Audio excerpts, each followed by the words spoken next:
Part 4 की starting में हम देखते हैं कि बीशिंग वांगजन का वेट कर रही है। फिर जब वांगजन आया तो उसको जबरदस्ती स्नैक्स देने लगी, ये बताकर कि तुम मानो या नहीं मानो पर तुम्हें सच में मेरी प्रोटेक्शन की ज़रूरत है। वांगसन पूछता है कि पर किस लिए, यानी मैं तो एकदम ठीक हूँ। कि तभी वांगसन के क्लासमेट्स यहाँ आ गए, जिन्हें लगा कि बीशिंग फिर से वांगसन को बुली कर रही है, इसलिए वो वांगसन को अपने साथ ले जाते हैं।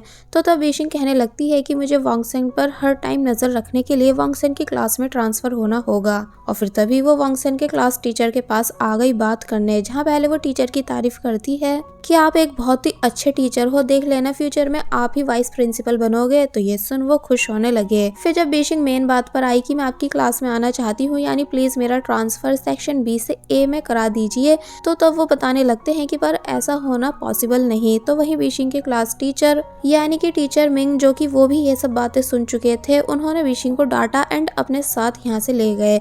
अब हम देखते हैं कि ये दोनों जिस ऑफिस में आए हैं वहाँ वांगसेंग पहले से ही किसी काम के लिए आया हुआ था। और फिर अब टीचर ने बीशिंग को बताया कि अगर तुम सेक्शन ए में जाना चाहती हो तो तुमको नेक्स्ट मंथ होने वाले एग्जाम में टॉप 50 के अंदर आना होगा, वरना ऐसे ही कोई भी अपने सेक्शन चेंज नहीं करवा सकता है। तो तब बीशिंग शॉक रह गई कि क्या सेक्शन ए में जाने के लिए मुझे पढ़ना पड़ेगा।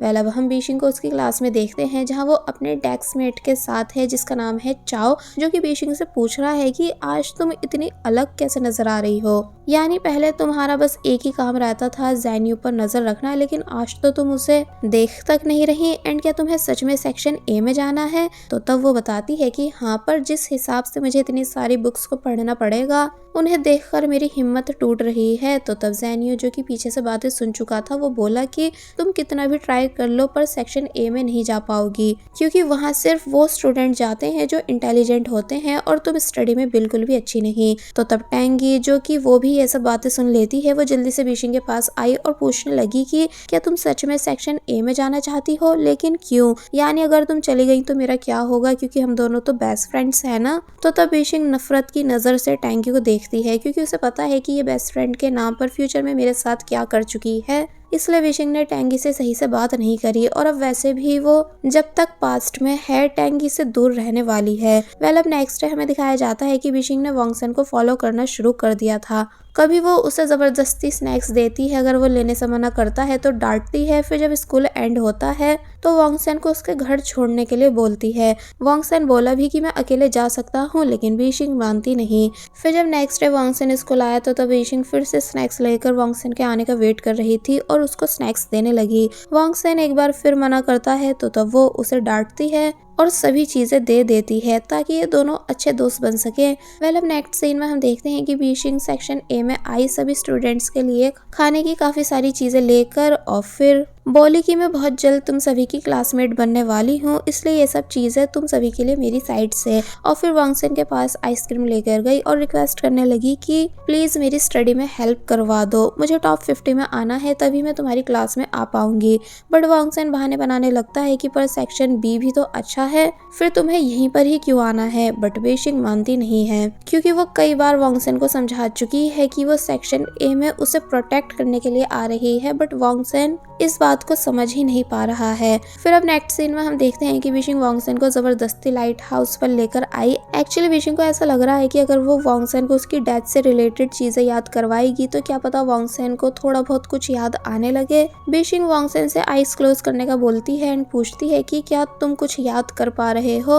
वांगसन कहता है कि नहीं, और जब छुपकर यहाँ से जाने लगा, बट बीशिंग ने उसे पकड़ लिया। लेकिन जब इस वजह से वांगसन गलती से नीचे गिरने वाला था, पर तभी बीशिंग वांगसन को बचा लेती है। वांगसन काफी ज्यादा डर चुका था, क्योंकि अभी वो बिल्कुल गिरने ही वाला था, इसलिए बीशिंग उसे नॉन स्टॉप सॉरी करने लगी। अब नेक्स्ट सीन में हम देखते हैं कि बीशिंग उदास बैठी है। तो तब चाओ बोला कि तुम एग्जाम की वजह से परेशान होना, क्योंकि तुम्हें कैसे भी करके टॉप 50 में आना है। वैसे मंथली एग्जाम पेपर्स प्रिंट होकर आ चुके हैं, जो कि टीचर ऑफिस में है। बीशिंग पूछने लगती है कि क्या तुम मुझसे चोरी करने का कह रहे हो। तो तब पहले तो वो मना करने लगा कि नहीं, मेरा ये मतलब नहीं था। फिर सर हिलाकर बताता है कि हाँ, मैं यही चाहता हूँ, क्योंकि अब सिर्फ यही एक रास्ता है। बट बीशिंग कहती है कि नहीं, मैं ऐसा नहीं करूंगी, क्योंकि ऐसा करना सही नहीं है। इससे अच्छा मुझे वांगसन से ही हेल्प लेनी लेनी चाहिए। फिर अब दिखाया जाता है कि बीशिंग जब वॉन्गसेन को रोक रही थी तो वो रुकता नहीं, क्योंकि वो किसी को देखकर जल्दी से यहाँ से चला गया। ये पर्सन और कोई नहीं बल्कि वही रेड हेयर वाला गैंगस्टर था जिसके हेयर अभी फिलहाल ब्लैक है। एंड ये सभी को चिल्ला चिल्ला कर रोक कर वॉन्गसेन के बारे में पूछ रहा है। तो तब बीशिंग उस पर्सन को देखकर हैरान होने लगी। अब हमें नेक्स्ट डे दिखाया गया कि बीशिंग कैसे घर में कुछ ढूंढ रही है, ये बोलकर कि आखिर वो कहाँ गई, मैंने उसे यहीं तो रखा था। और फिर तभी फाइनली बीशिंग को वो चीज मिल जाती है जो कि रेड हेयर विग थी। फिर अब हम स्कूल का सीन देखते हैं कि कैसे सभी स्टूडेंट्स स्कूल आ रहे हैं। तो वहीं बीशिंग विग पहनकर वॉन्गसेन के आने का वेट करने लगी, जिसको देखकर सभी स्टूडेंट्स बातें भी बना रहे थे कि आखिर इस लड़की को हो क्या गया है। तो तब बीशिंग ने उन सभी को डांटा एंड बोली कि चुपचाप अपनी क्लास में चले जाओ। आगे बढ़ने से पहले मैं आप सभी को एक ऑनलाइन ज्वेलरी स्टोर के बारे में बताना चाहती हूँ, जहाँ आपको ट्रेंडी और एलिगेंट ज्वेलरीज का शानदार कलेक्शन देखने के लिए मिलेगा। यानी कि नेकलेस, इयररिंग्स, ब्रेसलेट्स, यहाँ की हर एक चीज क्लासी और यूनिक है। ये डिजाइन्स न सिर्फ मॉडर्न है बल्कि काफी अफोर्डेबल भी है। यानी कि सभी ऑर्डर्स पर आपको 10% ऑफ भी दिया जा रहा है। एंड प्रोडक्ट्स की क्वालिटी आप सभी वीडियो में देख ही सकते हैं कि कितनी ज्यादा स्टनिंग है। सो अगर आपको अपना ज्वेलरी कलेक्शन अपग्रेड करना है या किसी स्पेशल ओकेजन के लिए गिफ्ट लेना चाह रहे हो या कैजुअल लुक के लिए कुछ क्लासी ढूंढ रहे हो, तो आपको अभी नीचे कमेंट बॉक्स में दी गई लिंक पर क्लिक करके जल्द से जल्द अपनी फेवरेट ज्वेलरी को बुक कर लेना चाहिए, इससे पहले कि सेल एंड हो जाए। एक बार इनकी साइट पर विजिट करने के बाद आप बार बार यहाँ से शॉपिंग करना पसंद करोगे। So don't be late and share this information with your friends. Thank you. तो वहीं दूसरी तरफ गाओगी, जो कि वो भी स्कूल आ चुकी है, कि तभी कुछ लड़कियां गाओगी से लड़ने आ गई। एक्चुअली गाओगी की अक्सर स्कूल में किसी न किसी से लड़ाई होती रहती है। बीशिंग जब ऊपर से ये सब देखती है तो वो नीचे आती है और पूछने लगती है कि भला तुम सब लड़ क्यों रही हो। तो तब गाओगी ने बीशिंग को रिप्लाई दिया कि तुम अपने काम से मतलब रखो। और फिर वो अकेली इन सभी से लड़ती गई। फिर जब यहाँ से जाने लगी तो तब बीशिंग को देखते हुए ये बोलकर जाती है कि तुम बहुत ही अजीब हो। तो तब बीशिंग शॉक रह जाती है कि भला इस लड़की का एटीट्यूड तो देखो। चाव ने बीशिंग को आवाज दी और अपने साथ चलने का बोलने लगा। फिर वो बीशिंग को एक जगह लाया एंड बताता है कि ये मेरा सीक्रेट प्लेस है। साथ ही वो बीशिंग को एज ए गेस्ट टी भी बनाकर दे रहा था। बीशिंग कहती है कि ये जगह वाकई काफी कूल है, लेकिन जब क्लास बेल बजी तो ये दोनों जल्दी से भागकर यहाँ से जाने लगे। आज वॉन्गसेन भी लेट हो चुका था, लेकिन अब क्योंकि वो स्कूल टॉपर है इसलिए टीचर विंग उसे कुछ बोलते ही नहीं बल्कि जाने देते हैं और चाओ और बीशिंग को रोक लेते हैं कि तुम दोनों यहीं रुक जाओ। बीशिंग बोली कि पर ये तो भेदभाव हुआ, पर टीचर मिंग इन दोनों की एक नहीं सुनते बल्कि इन्हें पनिशमेंट दे देते हैं। जिसके बाद अब हम छुट्टी का टाइम देखते हैं कि कैसे टैंगी बीशिंग से बात करने आ रही है और उसका बस एक ही टॉपिक था, यानी कि ज़ेनियो, कि अब तुम ज़ेनियो के बारे में कुछ भी क्यों नहीं पूछती। तो तब बीशिंग टैंगी को फुल इग्नोर कर देती है और यहाँ से चली जाती है। और फिर जब बाहर आई तो उसे फाइनली वॉन्गसेन मिल गया, जिसे उसने रोका एंड रेड विग दिखाते हुए पूछने लगी कि क्या तुम्हें इसे देखकर कुछ याद आ रहा है। वॉन्गसेन बोला कि नहीं। तो तब कहने लगी कि अपने माइंड पर जोर डालो और याद करो कि हाल फिलहाल में तुम्हारी किसी से लड़ाई तो नहीं हुई या किसी ने तुम्हें डराया तो नहीं है। वॉन्गसेन काफी सोचता है और फिर बोलता है कि नहीं, ऐसा तो कुछ भी नहीं है। तो तब बीशिंग चुप हो गई और थक हार कर वॉन्गसेन से कहने लगी कि छोटे बच्चे तुम बहुत ही इनोसेंट हो, इसलिए जाओ घर चले जाओ। तो तब बीशिंग को ये सब करते हुए ज़ेनियो भी देख लेता है। तो वहीं ज़ेनियो का दोस्त कहने लगा कि पहले ये लड़की तुम्हारे आगे पीछे रहती थी ना, अब देखो इसे कोई और पसंद आ गया है। तो ये सुन ज़ेनियो गुस्से से अपने दोस्त को देखने लगा, क्योंकि उसे ये बात बिल्कुल अच्छी नहीं लगी कि बीशिंग कैसे उसे छोड़कर अब वॉन्गसेन के आगे पीछे जा रही है। यानी एक तरह से ज़ेनियो इन दोनों को साथ में देखकर जेलस होने लगा। अब हम बस स्टॉप का सीन देखते हैं, जहां बीशिंग वॉन्गसेन से यही सब बातें कर रही थी कि तुम मेरी स्टडी में प्लीज हेल्प करवा दो। कि तभी उसकी नज़र फिर से उसी गैंगस्टर पर गई जो कि स्टूडेंट्स को परेशान कर रहा है। इसलिए बीशिंग ने जल्दी से वॉन्गसेन को बस में भेजा एंड खुद गैंगस्टर से बात करने आ गई और पूछने लगती है कि तुम आखिर हो कौन और वॉन्गसेन को क्यों ढूंढ रहे हो। पहले तो वो गैंगस्टर हंसता है कि जरा इस लड़की की हिम्मत तो देखो जो मुझसे बात करने आई है। फिर बीशिंग को डराने लगा कि चली जाओ यहाँ से, लेकिन जब बीशिंग मानती नहीं एंड गैंगस्टर को समझ आ गया कि ये लड़की वॉन्गसेन की फ्रेंड है, इसलिए बोला कि वांगसेन से कह दो कि वो मुझसे ज्यादा दिन छुप नहीं सकता है, मैं बहुत जल्द उसे ढूंढ लूंगा और सबक सिखाऊंगा। बीशिंग बताती है कि पर वो तो जा चुका है, इसलिए तुम लोगों का उसे ढूंढने का कोई फायदा नहीं। तो वो गैंगस्टर चिढ़ने लगा कि वांगसेन फिर से मुझसे बचकर भाग कैसे सकता है। अब हम गैंगस्टर को स्कूल के बाहर बैठे हुए देखते हैं, जिसे देख देख कर सभी गर्ल्स डर रही होती हैं एंड दूर से गाओगी भी उसे देख रही थी। तो वहीं चाओ जो कि बीशिंग के साथ था, वो उसे समझाता है कि अब जब तुम्हारा गैंगस्टर से पंगा हो रहा है तो तुम्हें फाइट भी आनी चाहिए, क्या पता कब जरूरत पड़ जाए, इसलिए फाइट सिखाने में मैं तुम्हारी मदद कर सकता हूँ। तो ये सुन बीशिंग मान गई।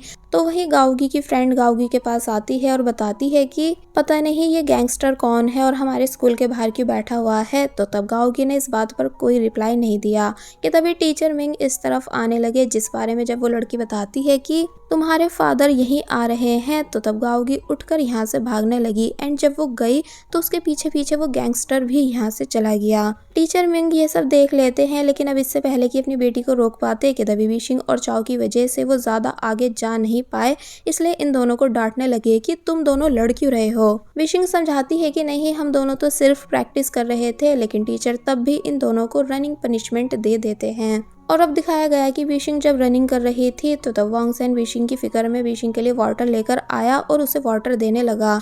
बीशिंग कहती है कि क्या बात, तुम मेरी फिक्र कर रहे हो, इसका मतलब तुम मेरी स्टडी में हेल्प कराने के लिए मान चुके हो।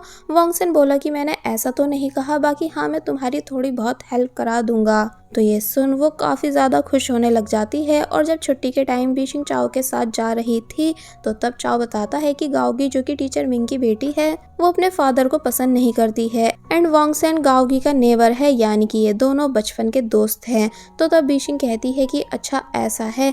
कि तभी बीशिंग को एक बार फिर वही लड़का दिखा जो कि वांगसेन के बारे में सभी से पूछ रहा था, इसलिए बीशिंग चाओ से जाने का कहती है एंड उस लड़के से बात करने आती है और फिर उस लड़के के पास आकर कहने लगती है कि अगर तुम्हें वांगसेन से फाइट करनी है तो पहले तुम्हें मेरा सामना करना होगा एंड तुम आखिर क्यों वांगसेन के पीछे पड़े हो। तो तब पहले तो वो लड़का बीशिंग को डांटता है, उसे काफी कुछ सुनाता है कि तुम बीच में आने की हिम्मत कर ही क्यों रही हो। फिर बोला कि तुम वांगसेन की दोस्त हो ना, तो उससे जाकर बोलो कि रात में मुझे मेरी रिपेयर शॉप में आकर मिले, वरना अच्छा नहीं होगा। और फिर तभी चला गया। तो तब ऑब्वियसली बीशिंग इस बारे में वांगसेन को नहीं बताती है, बल्कि खुद उस लड़के की रिपेयर शॉप पर आ जाती है जहाँ उसने उस लड़के को उसके दोस्तों के साथ देखा। फिर तभी इन सभी को किसी की कॉल आई तो ये सब यहाँ से जाने लगे। बीशिंग इन सभी को फॉलो करती है तो पता चलता है कि ये सभी एक जगह आकर तोड़फोड़ कर रहे हैं और पैसे मांग रहे थे। फिर वो लड़का बार में जाता है एंड काफी ज्यादा ड्रिंक कर लेता है, जिसकी ये सब हरकतें बीशिंग अपनी आंखों से देख रही थी और समझ गई कि ये बहुत ही ज्यादा डेंजरस है।